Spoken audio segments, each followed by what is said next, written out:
Thank you guys, and thank you all for being here. Thank you, Ms. Bates and other board members. I tell you, we have the hardest working group of board members I think of anywhere else, and they're so committed to our kids and to our schools and to our administrators, and giving us what we need to succeed. They work very well together, and they're a great board to work for, and I wouldn't trade you for any other board in the state. So I want to introduce the rest of the board. That was Ms. Bates, the president, but we also have Ms. Mary Louise Stowe is the vice president. You can wave. And Nathan Curry is District 1. And Dave Weiss is District 4. And Sherry Rucker is District 5. So I appreciate the board being here and being so supportive. Just before we kind of get going, just want to thank a few folks that are so important. My family that allows me to kind of do this and work crazy hours and be in crazy places, and is very supportive. I want to thank our elected officials who are here, and some are kind of popping in. I recognize Andy Witt, who is basically the elect, or will be the next state house representative in the Harvest Tony area. Rex Reynolds, who is now the District 21 House member. Rich McAdams is a former board member and is a candidate for District 8 State School Board member. So I appreciate you guys being here today. I also wasn't able to accomplish anything without and Kenny Johnson, former board member too. So all past board members that have helped to kind of build Madison County to the success that it's at. I also want to thank our system level team. This is my leadership team. That's sort of my council, my cabinet, and my go-to guys here. And they put up with me. They listen to some of my craziness, and they help support me with that. And before I get into that, I want to recognize Richie Horton too. Richie's House District 22, and he has been extremely supportive of our school system and of me personally. So Richie, it's good to see you here. Thanks for coming. Is there anybody else I missed that came in? Any other elected officials? All right. So with my district level team, if you'll just kind of stand up and be recognized as I call your name out: Mark Minsky, Karen O'Bannon, Carrie Wilkerson, Dan Evans, Tim Solly, Alan Perkins, Mary Stump, Ken Kubik, Mark Wilson, Carrie Bass, Michelle Stovall, and Alita Stender. And thank you guys. I want to give you guys a hand for your hard work you put in. And thank you for putting up with me. I also want to recognize a group of folks who I just have a tremendous amount of respect for. That's our school principals. These principals, I think, have the toughest job in the business right now. Not only are they the instructional leader that we task them to be, hey, those kids, they need to achieve, they need to be learning at high levels, new innovative ways, they got to be on the cutting edge of technology. They also basically have to run a transit system with bus routes. They have to run mechanical systems and make sure those HVAC systems are working, know how to get roofs patched, know how to repair just various things as it goes in. So these principals they do everything and deserve a tremendous amount of respect and thanks from all of us. So if you're a school principal in here tonight, please stand up. I want to recognize and thank you for everything you do for our kids.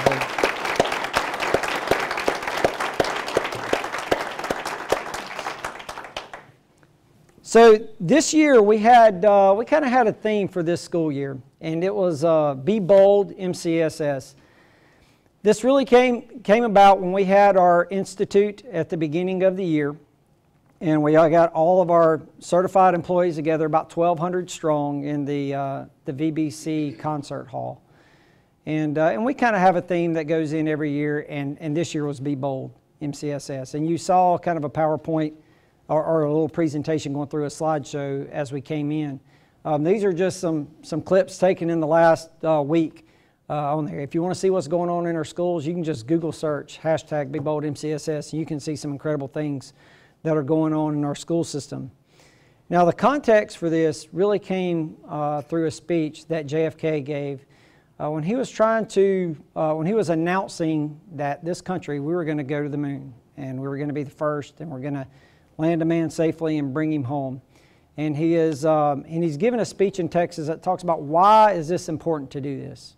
You know, and we're choosing to go to the moon, not because it's easy.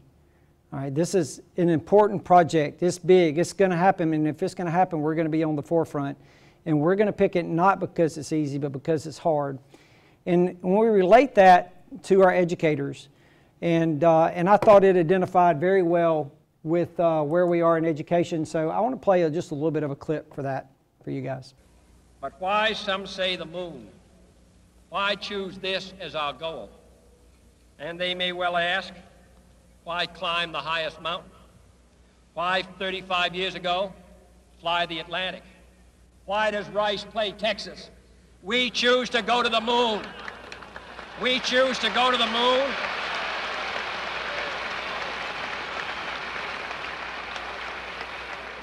We choose to go to the moon in this decade and do the other things, not because they are easy, but because they are hard. Because that goal will serve to organize and measure the best of our energies and skills. Because that challenge is one that we're willing to accept, one we are unwilling to postpone, and one we intend to win, and the others too.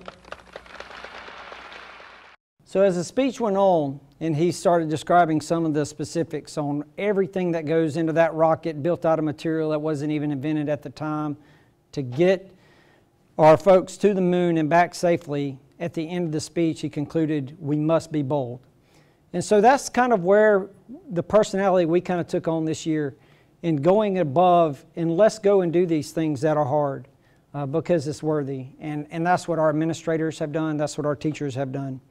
You know, part of that bold effort this year was our tax renewals. You know, our property taxes are set to expire every so often. And we kind of came forth with a team, and part of it was led by Elizabeth Fleming, who is here with the Schools Foundation. And but all of our principals, all of a lot of our teachers and community members came together to really support that effort.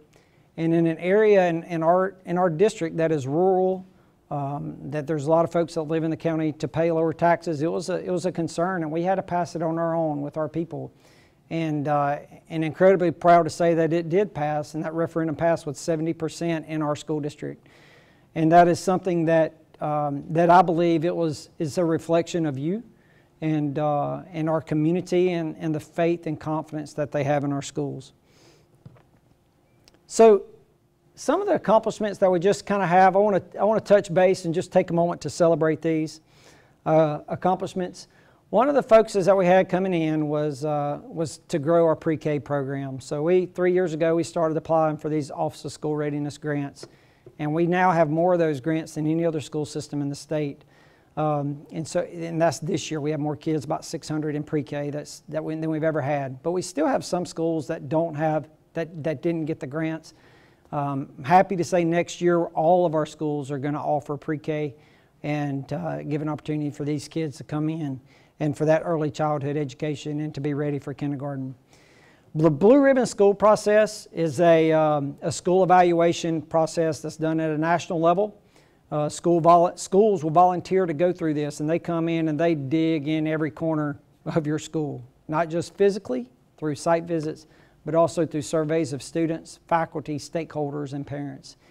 And then you get evaluated, and then there are awards at different levels. And we now have 16 different schools who are Blue Ribbon Schools of Excellence.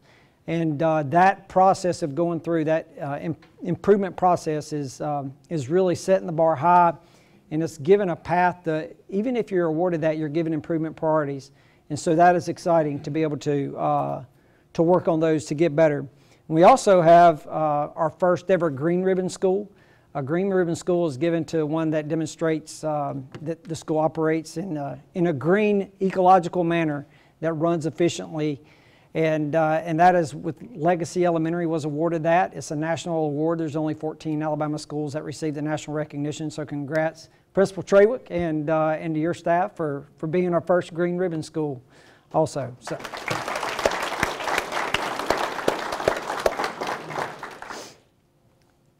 One of the things that we are excited about, this is something that's maybe normal for other systems that have, that are well funded.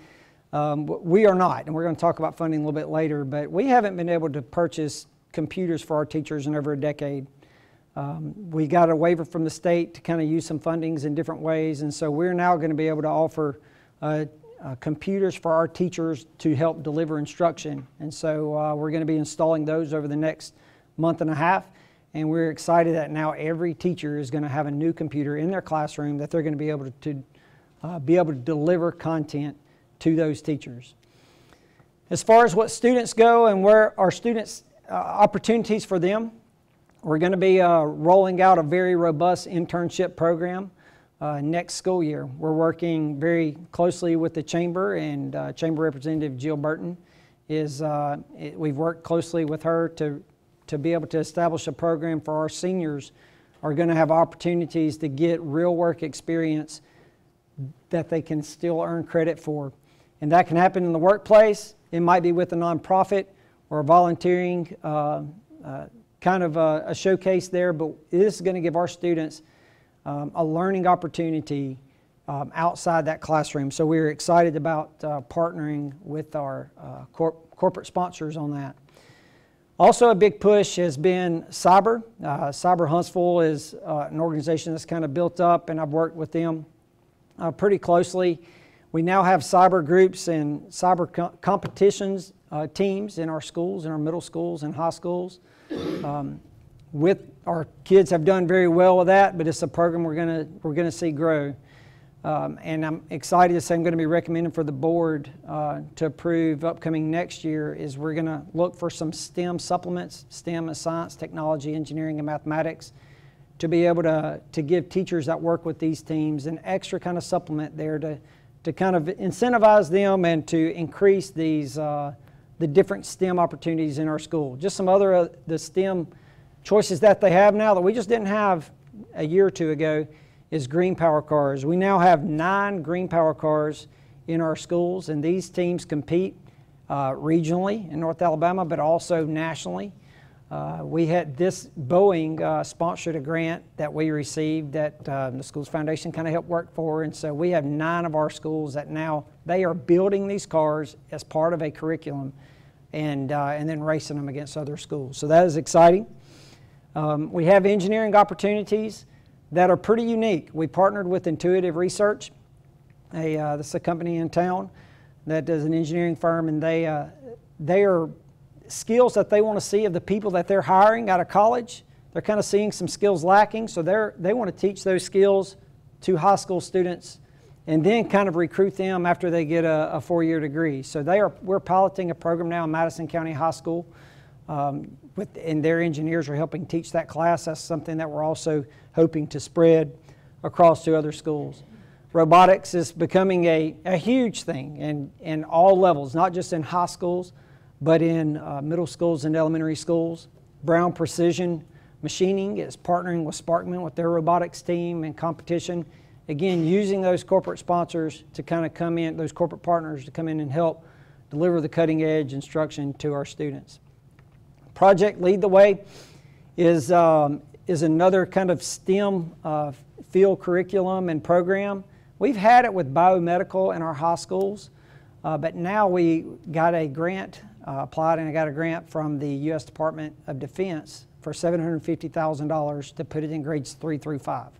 Now that could only, and we're in year 2 of that, but it was only in half of our elementary schools. We have 14 elementary schools. But it is a great program for those schools, but we still have some schools that are still not served that we want to reach out to. So we're actually going to be applying now for another federal grant through the Department of Defense opened up. So we're going to be applying for that to try to get the grant so we can serve all of our students through that. And that is now an engineering program starting in grades 3 through 5. And the goal is getting those kids starting that engineering early, and then that curiosity will be triggered and they can hit that field. A+ College Ready is an organization that tries to raise the bar for all students and get more students in advanced placement classes. That's college honors level classes in high school. And we had partnered with them from about 2009 to 2013, and then we rolled off the grant. Well, we have reignited that partnership, and we're running a pilot program, a re-engagement program with them. And they're investing $500,000 in us over the next 3 years, and this is our first year re-engaged with them. And it's really to reach our traditionally underserved subgroups, our lower income students or minority students, to get into AP and to be successful in there. Last year we had our most qualifying scores ever in our school system. We had 867 qualifying scores in our school districts. That's credits earned, college credits earned, and tuition that won't have to be paid. This year we're administering the most AP exams in the history of our system, with over 3,000 AP exams that's going to be given in May. And that's almost a 50% increase from the year before. And so that is getting our kids that are getting in college and they're flying. I mean, those are the kids that are graduating in 3.5 years. So we're excited with the growth of that program. With our community involvement, we have reignited our community advisory groups.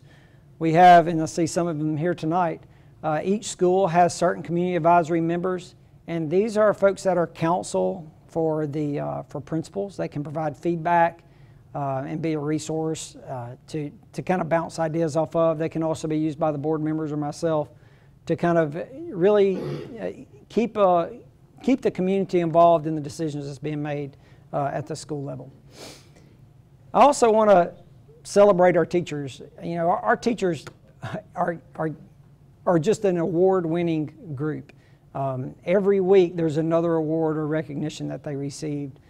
Just this week we found out that our Madison County Secondary Teacher of the Year is a finalist, one of the 8 finalists for the State Teacher of the Year. And that's not a rare occurrence. That is our 6th state finalist in the last 7 years. That's just become a regular thing. I mean, our teachers are the best in the state, and is proud to be kind of part of that group and part of that team. So I'm not going to let you go without talking about our funding and finances. It's something that drives the decisions that we make and what we can do. Our funding comes from 3 different sources: federal, local, and state. Federal, we're generally pretty low per student if you compare with the rest of the state. And a lot of that is based off of the percentage of low-income students. And we don't have a high percentage of low-income students as other parts of the state, so that's lower than what's typical in the state. But our other local funding is also lower than what's typical in the state. Most counties are in North Alabama and throughout the state have at least a 1 or 2% countywide sales tax. We're at 0.5%. So we have lower than normal federal funding, lower than normal local funding. And so it makes for a county school system without city funds to supplement. It just puts us in a tougher spot. This is a good kind of picture to kind of see this. This is 2017 numbers. The national average is about $11,400 per student is spent per student. Alabama ranks 40th out of all 50 states with just about $9,500 per student. But our system ranks in the very bottom, or very near the bottom in the state. There's 137 school systems in Alabama. We rank 113th out of those systems with about $8,800 per student spent. Now that said, if you just want kind of a geographical sense of where we are with our neighbors, Huntsville, their school system, they rank 19 out of those 137 schools. Jackson County, they're ranking at 43 in per student expenditures. Morgan County is ranked at 53. Marshall's ranked 56. Madison is 82. Limestone County ranks at 103. So of all the area, we're just in kind of a tough situation, sort of a perfect storm where we have not a lot of funding to kind of help with different projects.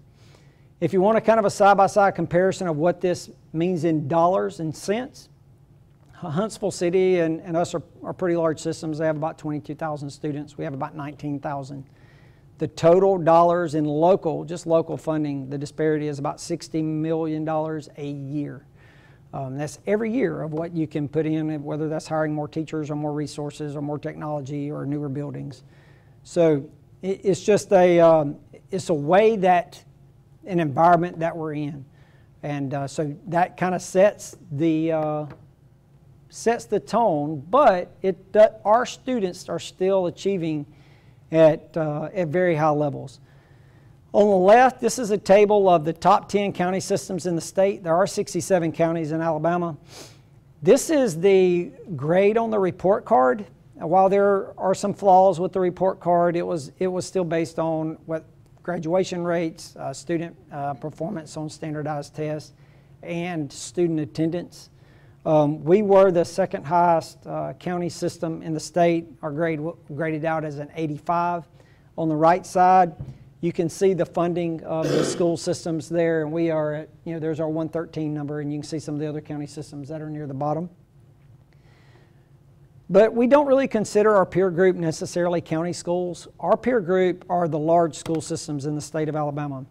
So there are 9 school systems in the state with 15,000 or more students. And again, we're near 19,000, and if you count our pre-K, we're at 19. But this Shelby, Madison, Baldwin, Tuscaloosa, Jefferson, and Mobile and Montgomery counties, and Huntsville and Birmingham cities.